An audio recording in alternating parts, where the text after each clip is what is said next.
초기 불교 가르침에서 몸은 마음 챙김의 가장 견고한 토대이고, 사티파타나 수행은 몸의 자세나 여러 활동들을 끊임없이 알아차리는 몸에 확립된 마음 챙김에서부터 시작돼서 느낌, 마음, 법으로 진행됩니다. 그러면 먼저 관련된 사티파타나 숫다 내용을 읽어볼게요. 비구들이여, 걸을 때 그는 나는 걷는다고 안다. 서 있을 때 그는 나는 서 있다고 안다. 앉아 있을 때 그는 나는 앉아 있다고 안다. 누워 있을 때 그는 나는 누워 있다고 안다. 어떠한 자세를 취하든 그는 그에 따라 안다. 다시 비구들이여, 앞으로 가거나 돌아올 때 그는 분명히 알면서 한다. 앞을 보거나 눈길을 돌릴 때 그는 분명히 알면서 한다. 팔다리를 굽히거나 펼 때 그는 분명히 알면서 한다. 가사를 입고 겉옷과 바루를 챙길 때 그는 분명히 알면서 한다. 먹을 때, 마실 때, 음식을 소비할 때, 맛볼 때 그는 분명히 알면서 한다. 배변을 하거나 소변을 볼 때 그는 분명히 알면서 한다. 걸을 때, 설 때, 앉을 때, 잠들 때, 잠에서 깰 때, 말할 때, 그리고 침묵할 때도 그는 분명히 알면서 한다. 이와 같은 방식으로 몸에 대하여 그는 몸을 안으로, 밖으로 또는 안과 밖으로 관찰하며 머문다. 그는 몸에서 일어남의 성질, 사라짐의 성질 또는 일어남과 사라짐 둘 다의 성질을 관찰하며 머문다. 순전한 암과 지속적인 마음 챙김에 필요한 만큼 그에게 몸이 있다라는 마음 챙김이 확립된다. 그리고 그는 세상의 어떤 것에도 의존하거나 집착함 없이 독립적으로 머문다. 이것이 몸에 대하여 그가 몸을 관찰하며 머무는 방식이다. 그렇다면 체화된 마음 챙김은 왜 중요하고 이는 어떻게 마련될 수 있을까요? 이 질문은 사실 내가 마음 챙김을 왜 수행하고자 하는가와 직결되는 문제라고 할 수 있습니다. 마음 챙김을 수행하는 이유는 개인마다 다양할 수 있죠.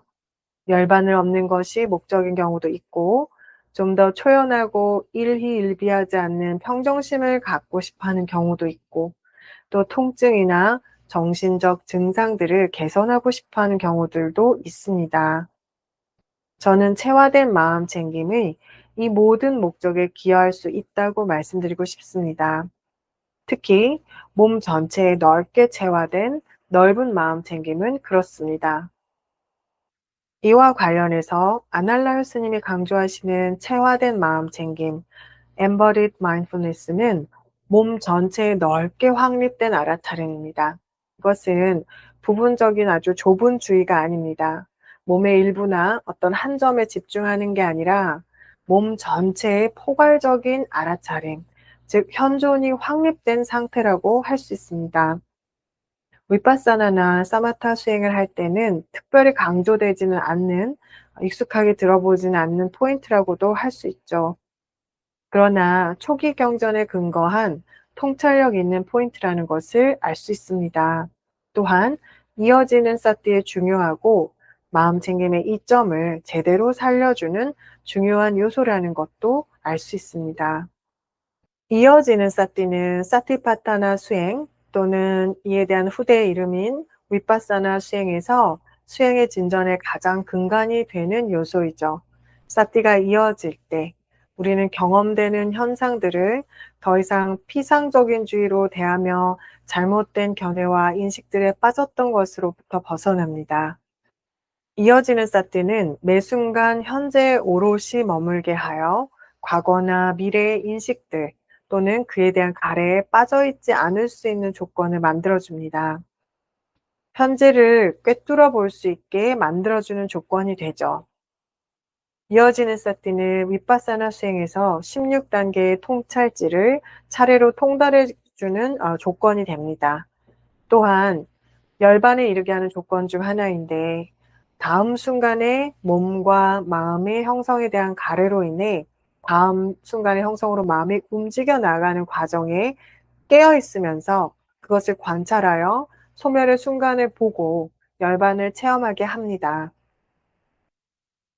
다시 말해서 다음 순간에 나마루빠 윈야나, 즉 명색과 의식이 계속되는 상호 조건하에 가담되어 있는 상태가 아니라 이 과정을 깨어서 지켜보는 상태가 되도록 다만 수용적이고 촘촘히 관찰하는 상태가 이어지는 것이죠.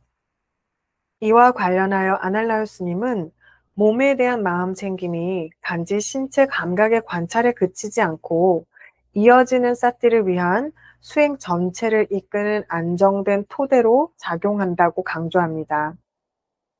몸의 굳건히 체화된 마음 챙김은 다양한 감각적 자극들 속에서도 지금 여기에 온전히 정착한 중심의 역할을 할 수 있습니다. 그리고 그 위에서 마음이 개발될 수 있는 거죠.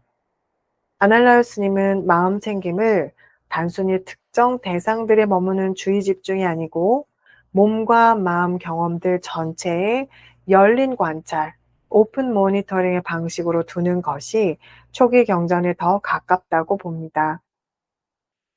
특정한 몸의 대상들, 예를 들어 호흡이나 요소에 대한 숙고를 할 때에도 이렇게 열려있고 포괄적인 몸 전체에 체화된 마음 챙김이 뒷받침이 되는 것이죠.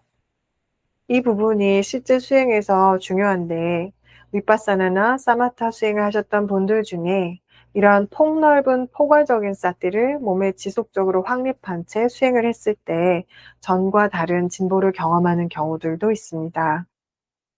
몸 전체에 확립된 마음챙김은 특정 대상으로 좁아지면서 전체적인 관점을 잃는 주의와는 다릅니다. 그런 경험들은 편화되는 경향이 있죠. 우리 대부분의 일상적인 경험들은 그렇습니다. 이런 경험들이 예가 될 수 있는 것이 내적 갈등이라고 할 수 있는데요.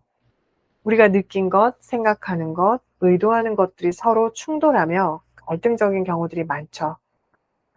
생각은 예를 들면 음식을 절제하는데 마음은 음식이 더 먹고 싶고 행동으로는 실제로 또 먹게 되고 아니면 화를 내고 나면 죄책감에 사로잡혀서 화를 내고 싶지 않은데 정작 누군가 나를 무시한다고 느껴지면 그 자리에서 맞대응하고 분노하는 게 최우선의 욕구가 되죠. 그리고 나선 또 후회합니다.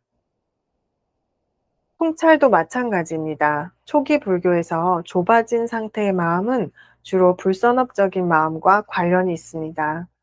실제로 관찰해 보면 탐욕과 혐오가 있을 때 주의가 좁아지고 대상에 집착한 마음은 좁죠. 그것은 명상 대상이어도 마찬가지입니다. 이때는 반응하는 상태가 되거나 못 알아차리는 상태가 되기 십상입니다. 반대로 몸 전체를 한꺼번에 넓게 알아차리는 마음챙김은 국소적인 대상에 갇히지 않고 전체적인 관점을 유지시켜 주는데 초기 경전에는 몸에 체화된 마음 잠김과 아빠마나라고 하는 무량하게 넓은 상태의 마음과 연결점들이 반복해서 등장합니다. 육문에 깨어있는 몸 전체에 확립된 마음 챙김은 실로 우리가 경험하는 세상 전부를 아우르게 됩니다. 이렇게 몸 전체에 확립된 마음 챙김은 보다 넓고 통합적인 상태, 즉 경험들을 나와 동일시하던 파편화된 마음 상태에서 벗어나게 해줍니다. 이렇게 마음의 보다 전체적인 영역으로서 수행을 하고 느낄 때 그 인식들은 우리의 존재에 대한 느낌, 나라는 그 인식 자체를 흔들고 뿌리째 바꿀 수 있습니다.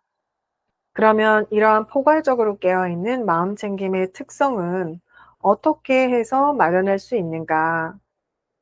여기에 대해서 아날라우스님은 경전에 두 가지 비유를 듭니다. 먼저 한 사람이 머리에 기름을 이고 앞에는 무희들의 공연을 보기 위해 몰려든 관중들 사이를 통과해서 걸어가야 하는 예가 있습니다.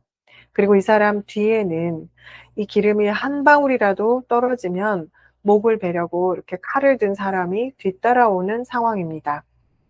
이 사람은 어떻게 걸을까요? 이 사람은 완벽한 몸의 균형을 유지하기 위해 지속적으로 몸의 감각 전체에 포괄적으로 열려 있어야 합니다. 그러나 동시에 마음이 외부에 닫혀 있으면 밖의 움직임을 감지하지 못해서 부딪힐 수가 있죠. 그래서 이때는 마음 챙김을 안으로, 밖으로 부지런히 온몸에 넓게 포괄적으로 두는 것이 요구됩니다. 즉, 온몸의 감각에 지속적으로 알아차림이 머물되 주위의 폭은 동시에 넓고 개방적이어야 합니다. 그러니까 몸을 중심으로 해서 마음은 매우 열려 있고 유연해야 하는 상태입니다. 두 번째 비유는 땅에 굳건히 튼튼하게 뿌리 박혀 있는 아주 튼튼한 기둥에 묶여 있는 6 동물들에 대한 비유입니다. 이 동물들은 각자 자기들이 가고 싶은 방향대로 끌고 가더라도 이내 곧 지쳐서 멈추게 됩니다. 이 말뚝이 바로 몸에 확립된 마음챙김이죠. 이 말뚝이 없다면 아니비설신과 마음의 6 감각문의 동물들이 끌어당기는 대로 우리의 생각과 감각 경험들이 소용돌이칠 겁니다. 그러면 우리는 그 감각적 경험들을 계속해서 좋아하고 싫어하면서 또는 알지 못하면서 쾌락, 불안, 분노, 두려움 등등을 느끼고 생각하는 상태로 계속 머물게 되죠. 우리의 일상적인 마음 상태의 경험들은 이렇게 파편화가 되어 있습니다. 하지만 몸 전체라는 말뚝에 마음을 딱 묶으면 그 모든 끌어당김과 밀어냄이 잠잠해집니다. 그러면 동요에 더 이상 시달리지 않을 수 있는 몸에 기반한 안식처를 마련하게 되는 거죠. 이렇게 해서 몸 전체에 확고한 토대를 마련한 마음 챙김은 모든 일상을 포함하게 되고 자선에서도 당면한 대상들의 배경에 자리한 좋은 서포트가 될 수 있습니다. 그러면 동요가 잦아든 상태를 토대로 해서 감각적 욕망은 줄어들고 평정심이 자라나서 나라는 경계에 대한 집착으로부터 초연할 수 있는 보다 넓은 마음이 마련될 수 있습니다. 그리고 이 아빠마나 상태에서는 자연스럽게 메타, 까루나, 무디타, 우페카의 사무양심이 자라나는 토양이 됩니다.